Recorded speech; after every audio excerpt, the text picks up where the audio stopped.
Hello बच्चों। तो हम आपको बताए थे आज पिछले लेक्चर पर कि हम समाकलन पढ़ेंगे।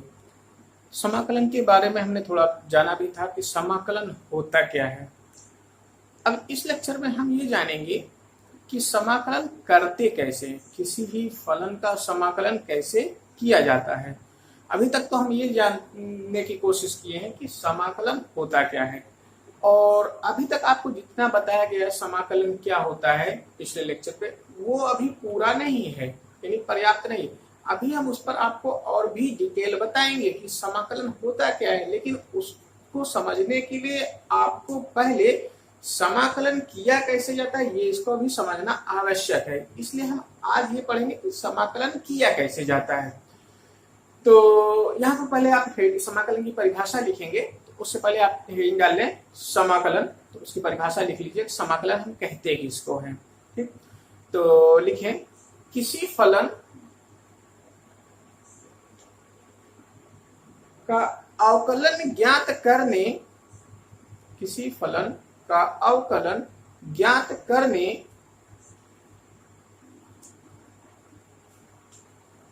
की प्रतिलोम संक्रिया को समाकलन कहते हैं।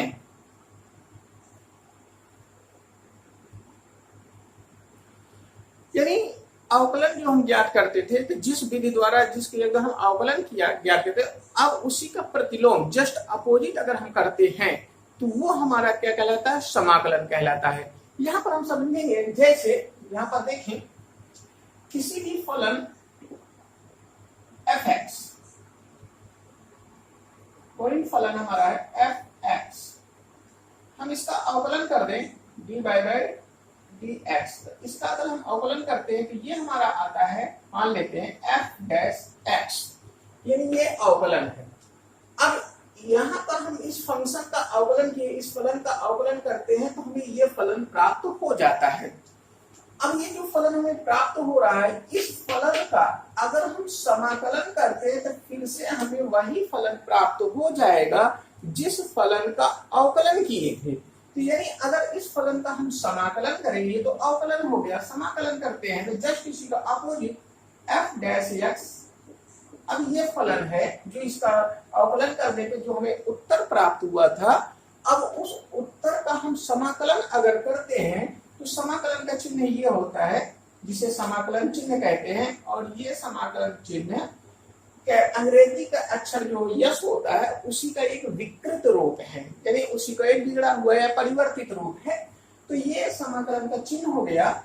अब यहाँ पर ये समाकलन हम किसके सापेक्ष कर रहे हैं, x के सापेक्ष। तो यहाँ पर जैसे x के सापेक्ष अवकलन किया जाता है तो ये dx इंटू में नीचे लिखा जाता है। जब हम x सापेक्ष समाकलन करेंगे तो ये dx यहाँ पर इंटू यहाँ पर लिखा जाएगा। तो अब हम इसका समाकलन करेंगे तो ये फलन हमें फिर से प्राप्त हो जाएगा fx। यानी अगर किसी भी फंक्शन का एक बार अवकलन कर दिया जाए तो अवकलन करने पे जो उत्तर प्राप्त होता है उसी उत्तर का फिर से हम अगर समाकलन कर दें तो वह वही प्रश्न हमें आएगा जिसका हमने अवकलन किया था। यानी अवकलन समाकलन का जस्ट अपोजिट होता है, यानी उसी का प्रतिलोम होता है। तो अब हम यहाँ सीखेंगे कि अब समाकलन करते कैसे हैं। तो देखिए, अभी तक हम अवकलन में जो पढ़ रखे हैं फार्मूले, किसी भी फंक्शन का एक हम अवकलन करते हैं तो क्या आता है, कुछ हम फार्मूले जानते हैं और इस फार्मूले को हमने डिराइव भी करके लिखते हैं कि ये फार्मूले कैसे आए। तो जैसे अवकलन का नियम ये कहता है कि अगर किसी चर के घात में n है तो यहाँ पर अगर इसकी घात n है, अगर हम इसका अवकलन करते हैं तो घातांक का नियम ये कहता है, यहाँ पर अवकलन का नियम ये कहता है कि घात जो है उसमें एक की कमी हो जाएगी। यानी यहाँ पर घात n है तो यहाँ पर n माइनस 1 हो जाता है, और घात जो है वो पहले आ जाती है गुणा में, यानी इंटू में आ जाता है। समाकलन जस्ट इसी का उल्टा होता है। तो समाकलन ये कहता है कि अगर हम इसका समाकलन किए होते, इसका समाकलन करेंगे तो ये तो यही आ जाएगा, लेकिन घात के नियम से अगर हम समाकलन करते हैं कैसे होगा, अगर हम इसका समाकलन करें यहाँ पर जो घात कितनी n, तो यहाँ घात में 1 की वृद्धि होगी। यहाँ अवकलन में घात में क्या होता है, 1 की कमी होती है, जबकि समाकलन में घात में 1 की वृद्धि होगी। तो यहाँ पर घात n-1 हो गया था, जब हम यहाँ पर समाकलन कर रहे हैं तो इसमें घात n+1 हो जाएगा, और उसी घात, जितनी घात में वृद्धि होने वाली, एक जुड़ने के बाद उसी घात से हम इसको क्या करेंगे, भाग देंगे। यहाँ पे एक चीज ध्यान रखिएगा, n जो हमारा वो है वो नंबर है, यानी गिनती है, 1 2 3 4, यानी वो नेचुरल नंबर्स हैं, ठीक। तो यानी यहाँ पर घात में 1 की वृद्धि हो जाएगी और घात यहाँ पर बटे में आ जाएगा, अपॉन में आ जाएगा, जुड़ने के बाद जितना हो गया है। अब समाकलन, जब भी किसी फलन का समाकलन किया जाता है तो उस फलन में एक कांस्टेंट अपने से जोड़ दिया जाता है, ठीक। तो यहाँ पर हम एक कांस्टेंट अपने से जोड़ दे रहे हैं c। क्यों जोड़ा जाता है ये भी हम अभी आगे बात करेंगे, लेकिन अभी आप ये जाने कि यहाँ पर एक अपने आप एक कांस्टेंट हम जोड़ देते हैं c। अब दूसरा, अगर हम sin x का अवकलन करते हैं तो हम जानते हैं sin x का अवकलन क्या होता है, cos x। तो ये sin का अवकलन करने में हमें उत्तर प्राप्त हुआ cos x। तो अब इस उत्तर का यानी cos x का अगर हम समाकलन करते हैं तो ये समाकलन का चिन्ह हो गया। अब हम इसका समाकलन कर रहे हैं तो हमको फिर से वही प्राप्त हो जाएगा, क्या, sin x। तो यानी cos x का समाकलन हो गया sin x। अब प्लस इसके साथ एक कांस्टेंट हम जोड़ देते हैं c। अब फिर यहाँ पर देखें, cos x का अवकलन हम जानते हैं, cos x का अवकलन क्या होता है, माइनस sin x। अब यहाँ पर अगर हम sin x का अवकलन करते हैं, समाकलन sin x का अगर हम समाकलन करेंगे तो फिर हमारा क्या आ जाएगा, cos x, लेकिन माइनस चिन्ह यहाँ पे लगा, इसलिए माइनस को हमने यहाँ पे लगाते हैं, minus cos x plus c। अगर हम यहाँ पर माइनस रखेंगे, लगा देंगे तो ये हमारा क्या हो जाएगा, प्लस में हो जाएगा। जैसे हम जानते हैं tan का अवकलन क्या होता है, sec स्क्वायर x। अब हम sec स्क्वायर x का समाकलन अगर करते हैं तो वो फिर से वही आएगा, क्या, tan x। sec x का अवकलन अगर हम करते हैं तो क्या होता है, sec x into tan x। अब sec x into tan x का अगर हम समाकलन करते हैं, यानी sec x into tan x का अगर हम समाकलन करेंगे तो हमको फिर से क्या प्राप्त हो जाएगा, sec x। ऐसे ही cot x का अवकलन हम जानते हैं माइनस कोसेक स्क्वायर x, यानी cot x का जो अवकलन करते हैं क्या होता है, माइनस कोसेक स्क्वायर x। अब हम कोसेक स्क्वायर x का अगर समाकलन करेंगे तो फिर से क्या आ जाएगा, minus cot x। Cosec x का अवकलन जो होता है minus cosec x into cot x होता है। अब हम अगर इसका समाकलन करते हैं, cosec x into cot x का समाकलन करेंगे तो क्या हो जाएगा, माइनस कोसेक x। e की पावर x का अवकलन हम जानते हैं, e की पावर x का अवकलन जो होता है वो e की पावर x ही होता है। तो अब हम यानी e की पावर x का समाकलन करेंगे तो ऊपर भी e की पावर x ही होगा प्लस c। यानी e की पावर x के अवकलन करने पर भी कोई e की पावर x रहता है, और e की पावर x का समाकलन करने पर भी क्या होगा, e की पावर x ही होगा। तो यानी ये हमारे अवकलन के फार्मूले हुआ करते हैं, जिसको हम अवकलन में पढ़ रखे हैं। तो अब ये हमारे समाकलन के फार्मूले हैं, हम इनको समाकलन में प्रयोग करेंगे। तो इन सब फार्मूलों को आप लिख भी लेंगे, इन फार्मूलों को आप याद भी रखेंगे, ठीक। पहले आप इसको नोट कर ले, फिर आगे इसमें।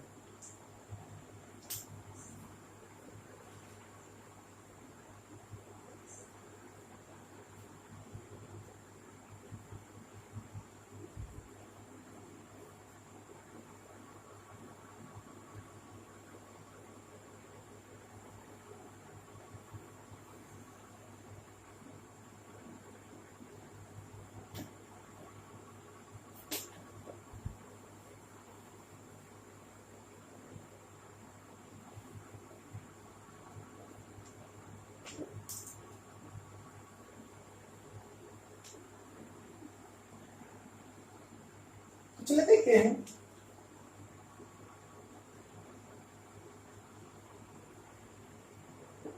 9 नंबर log x मान लेते हैं, dy by dx log x। log x का अवकलन हम जानते हैं 1/x। यहाँ पर ये पॉजिटिव होना चाहिए, तो log x का अवकलन क्या होना है, 1/x। अब अगर हम 1/x का समाकलन कर दें,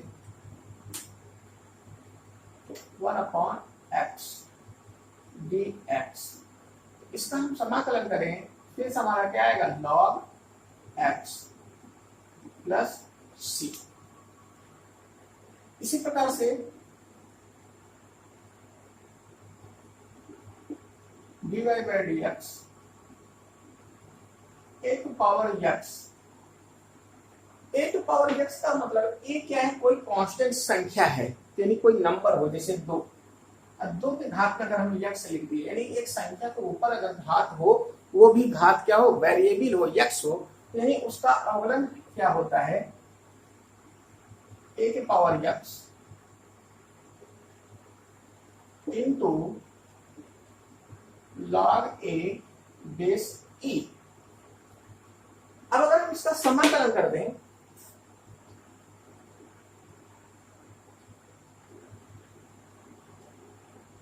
a to power x into d x, यानी हम इसका समाकलन अगर करें, यहाँ पर इसको दो पक्षांतर कर देती है, क्या अपॉन में आ जाएगा, ये हमारा हो जाएगा a to power x upon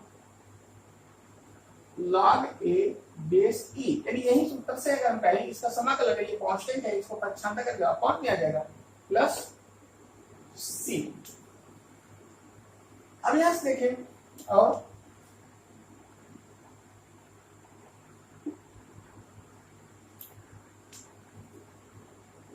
tan inverse x का अवकलन dy by dx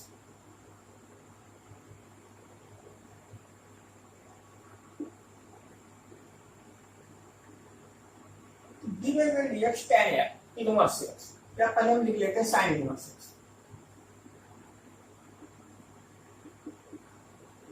तो sin इनवर्स x का अवकलन हम जानते हैं, sin इनवर्स x का अवकलन होता है 1 upon under root 1 minus 1 plus 1 minus x square. ये हो गया sin इनवर्स का अवकलन। अब अगर हम इसका समाकलन कर देते हैं,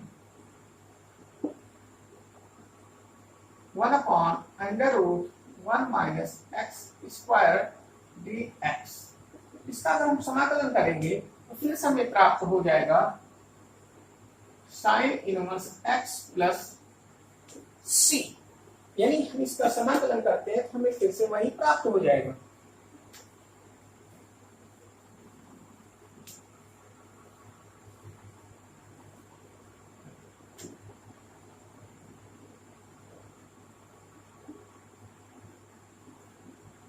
आगे देखें 12 cos inverse dy by dx cos inverse x। cos inverse x का अवकलन करते हैं तो minus 1 upon under root 1 minus x square, ये हमारा होता है cos इनवर्स x। अब अगर हम इसका समाकलन कर देते हैं, तो हम इसका समाकलन करेंगे,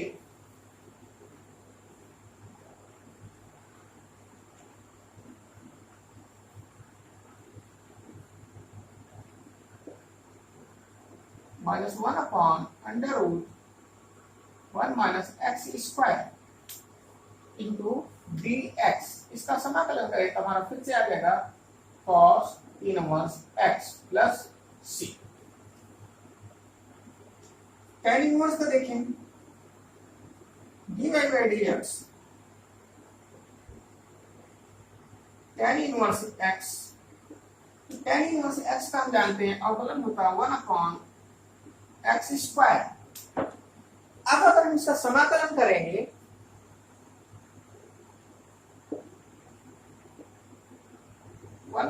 एक्स स्क्वायर डी एक्स, इसका समाकलन करेंगे तो फिर से हमारा क्या आ जाएगा, tan इनवर्स x प्लस सी। नोट कर ले इसको भी।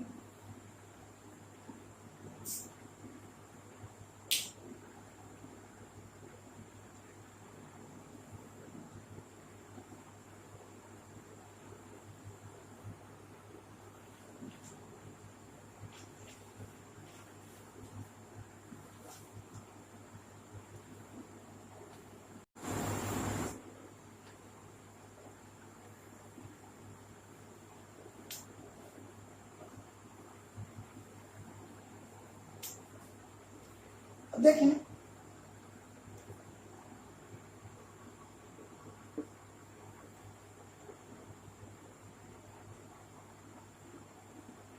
सेक इनवर्स एक्स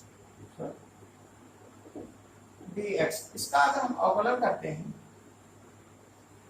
इसका अवकलन आता है 1/x under root 1 plus x square. अगर हम इसका समाकलन कर दें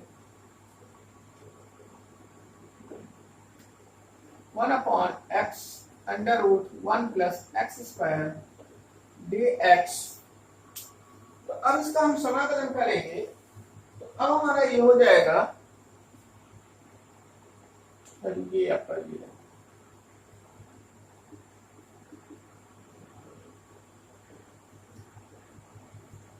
ये हमारा हो जाएगा सेक इनवर्स एक्स प्लस सी।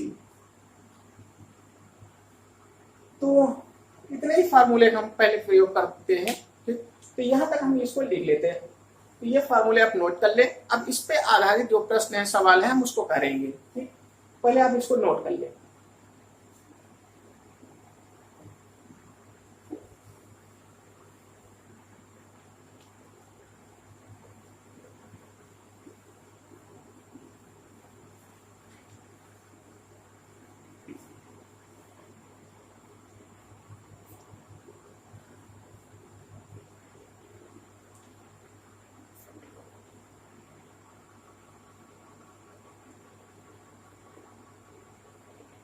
चलिए अब हम सवाल करना सीखते हैं।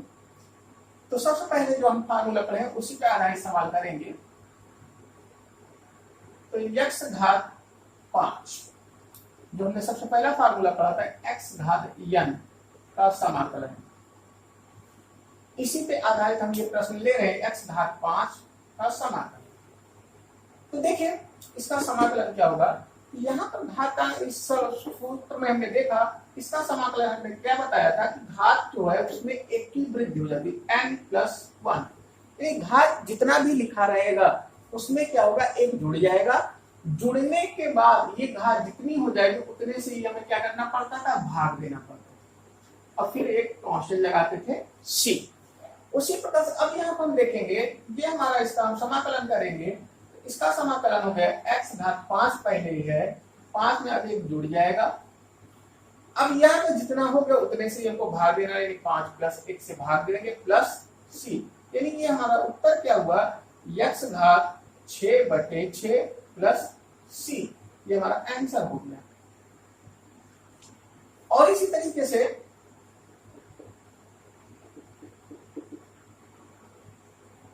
x घात -10 dx। अब अगर हम इसका समाकलन करते हैं तो देखें x घात -10 है, तो -10, अब इसमें एक और जोड़ देंगे आप, ठीक। हमेशा घात में क्या होगा, एक जुड़ जाएगा, तो भाग में -10 प्लस 1, यानी ये कितना आ गया, x घात -10 में एक जुड़ जाएगा, -9/-9 प्लस c, ये आपका आंसर हो गया। और देखिए अगर हम x की घात लिख दें 3/4 इस तरीके से, तो फिर इसका भी समाकलन वही तरीका है, dx। समाकलन करेंगे इसका तो क्या लिखेंगे, x घात 3/4 प्लस 1, फिर जितना भी हमने लिखा उसी में उतने से घात जितना हो गया उसी से भाग, 3/4 प्लस 1 से भाग देंगे। अब यहाँ पे इसका लघुत्तम अगर ले लें, 4 प्लस 3, यानी कितना हुआ, 4 3 7, यानी x घात 7/4, बटे में भी लिखेंगे 7/4। इसको और आगे अगर लिखें तो ये 4 ऊपर चला जाएगा, 4/7, ठीक। और ये आपका यहाँ हो जाएगा प्लस x घात 7/4, अब फिर प्लस लिखेंगे c, ये आपका आंसर, यानी c जो है सिर्फ उत्तर में हम लगा देते हैं। अब इसके आगे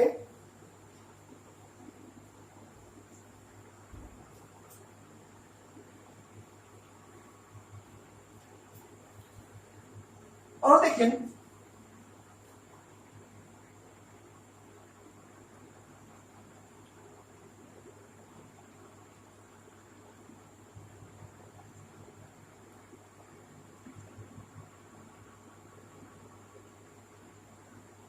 one upon x under root x d x, इस तरह से अगर प्रश्न लिखा हुआ है, इसमें हम देखें अंडर रूट का मतलब होता है घात 1/2।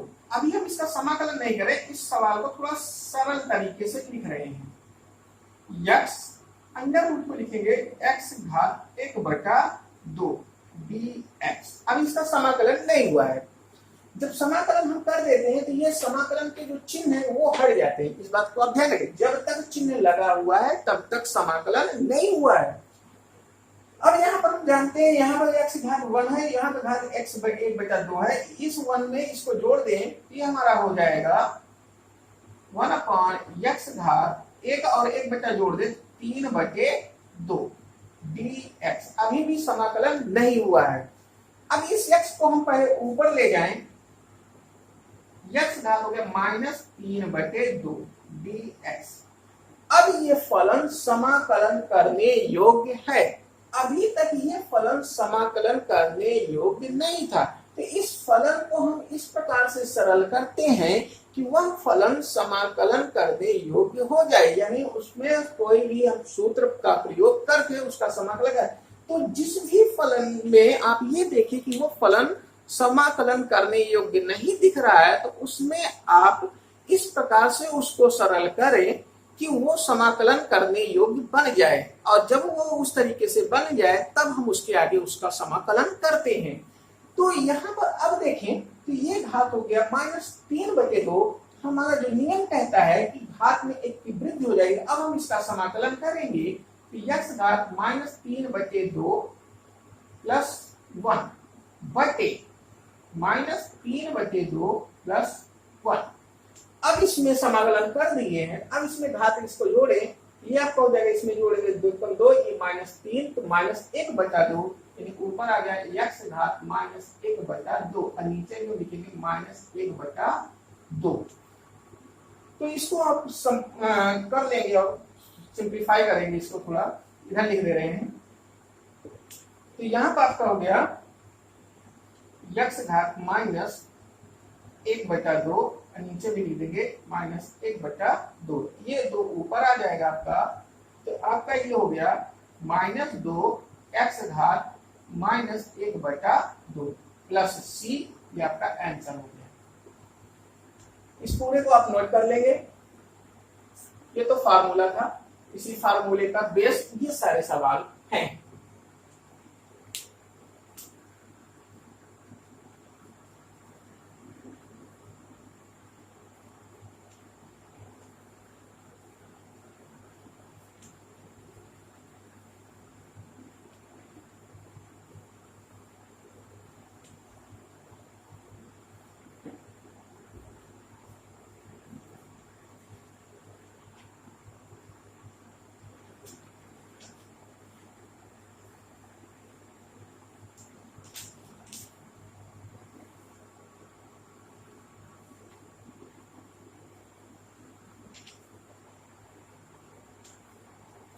अब देखें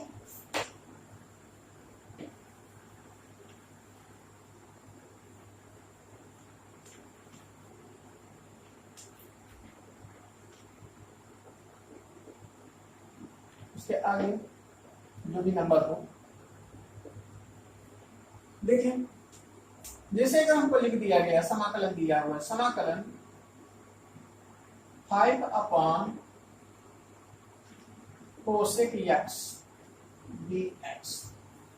अब हमको इसका समाकलन करना है, तो देखें पहले हम 5 को ऊपर ले जाते हैं, सॉरी 5 के ऊपर पहले से कोसेक को ऊपर ले जाते हैं। अभी ये फलन जो है समाकलन करने योग्य नहीं है, इसको हम इस तरीके से करें कि ये समाकलन योग्य हो जाए। तो इसको पहले हम ऊपर ले जाते हैं, तो हो गया 5 1 कोसेक लिखा है, तो 1 कोसेक हम जानते हैं क्या हो जाता है, साइन। यहाँ पे ये हो जाएगा साइन x dx। 5 हमारा क्या है, अचर है, और इस अचर का इस फलन के साथ गुणा है। जैसे अवकलन में भी हम करते थे, अगर कोई भी कांस्टेंट नंबर गुणा में होता था तो उसको हम बाहर रखते थे। यहाँ पर भी ये 5 हमारा क्या होगा, बाहर रहेगा, इस 5 से कोई मतलब नहीं है, और सिर्फ साइन x का समाकलन होगा। साइन x का समाकलन हम अभी लिखे थे फार्मूले में, आप देखेंगे तो साइन x का समाकलन क्या लिखे थे, माइनस कॉस x। तो ये आपका हो जाएगा माइनस का लिखा जाएगा -5 cos x, प्लस इसके साथ एक कांस्टेंट जोड़ देंगे c। ये हमारा समाकलन है, इसका आंसर है।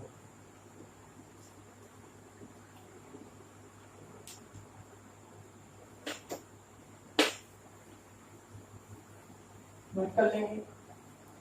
और इसी प्रकार से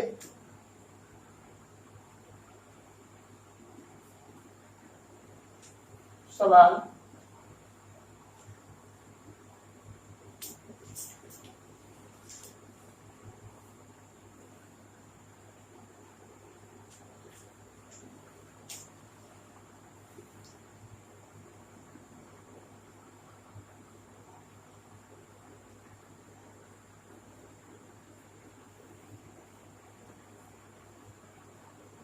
सिर्फ कोई कांस्टेंट अगर नंबर दे दिया, अच्छा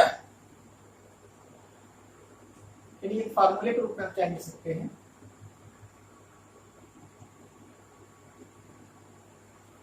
अच्छा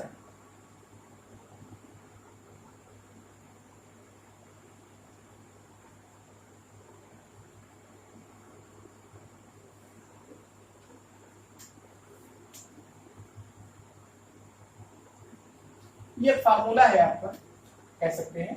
अचर का अगर आप समाकलन कर रहे हैं, जिसके सापेक्ष करेंगे, यानी dx लिखा है, यानी आप x के सापेक्ष समाकलन कर रहे हैं। यहाँ पर dt लिख देते, इसका मतलब आप t के सापेक्ष समाकलन कर रहे हैं। तो वो जो अचर रहेगा, अचर इंटू x हो जाएगा, अचर इंटू x, यानी इसको ऐसा लिख सकते हैं, x इंटू अचर प्लस c, यानी एक कांस्टेंट। ये इसका पावर। जैसे एग्जांपल के लिए इस पे आधारित, जैसे हमने लिख दिया 5 dx, 5 का समाकलन करें, तो 5 का समाकलन करते हैं, तो इसका समाकलन देखिए हम करते कैसे हैं, यहीं पर हम समझ लेते हैं। अभी हमने आपको क्या बताया कि अचर अगर इनटू में है तो अचर को हम बाहर लिखते हैं। तो इसको हम बाहर लिख दें, ये 5 तो हमारा बाहर आ गया, इंटू dx बचा, यानी अंदर और कुछ नहीं था। हम इस dx में dx इंटू 1 ऐसा तो लिख ही सकते हैं सभी जो स्थान पर, यानी dx है तो नीचे वाली लाइन हम लिख रहे हैं, इसको 5 तो बाहर हो गया हमारा, dx को हम लिख रहे हैं 1 इंटू dx, ऐसा तो लिख ही सकते हैं। 1 का गुणा किसी में करें तो कोई परिवर्तन नहीं होता। अब इस 1 को हम ऐसा भी लिख सकते हैं, 5 बाहर हो गया, 1 को हम लिख सकते हैं x के घात 0, क्योंकि हम जानते हैं किसी भी संख्या की घात 0 अगर कर दिया जाए तो उसका मान क्या होता है, 1 हो जाता है। और 1 का किसी भी संख्या में गुणा करें तो कोई परिवर्तन नहीं होता, यानी हम इसको ऐसा लिख सकते हैं। अब अगर हम इसका समाकलन करें तो हमारा समाकलन का नियम कहता है कि घात में 1 की वृद्धि हो जाएगी, तो 5 समाकलन के नियम के अनुसार से अब यहाँ हो गया x घात 0 प्लस 1, फिर बचे में भी वही हो जाएगा 0 प्लस 1, अब प्लस c। अब किस 0 में n जोड़े 1 हो गए यहाँ पर, यानी ये क्या हो गया 5 x घात 1 बटे 1 प्लस c। घात में 1 लिखा नहीं जाता, यानी बटे 1 सकते, यानी ये क्या हो गया 5x प्लस c। तो यही हम आपसे कह रहे थे कि अगर अचर का अवकलन करते हैं तो उस अचर में एक x अपने आप जुड़ जाएगा, जिसके सापेक्ष करें, यहाँ पे देखिए हम फार्मूला ले dx के सापेक्ष करेंगे, यानी x इंटू अचर हो जाएगा अगर हम अचर का समाकलन करते हैं। ये हमारा उत्तर हो गया इसका। लिख ले। अब इस पर संबंधित सवाल आप अपने किताब में उदाहरण देख के या जो हमने हल कराया उनको देख करके आप हल करने की कोशिश करें। जो भी सवाल नहीं आते आप उनको पूछ सकते हैं। ठीक, अगले लेक्चर में हम इसके आगे बात करेंगे।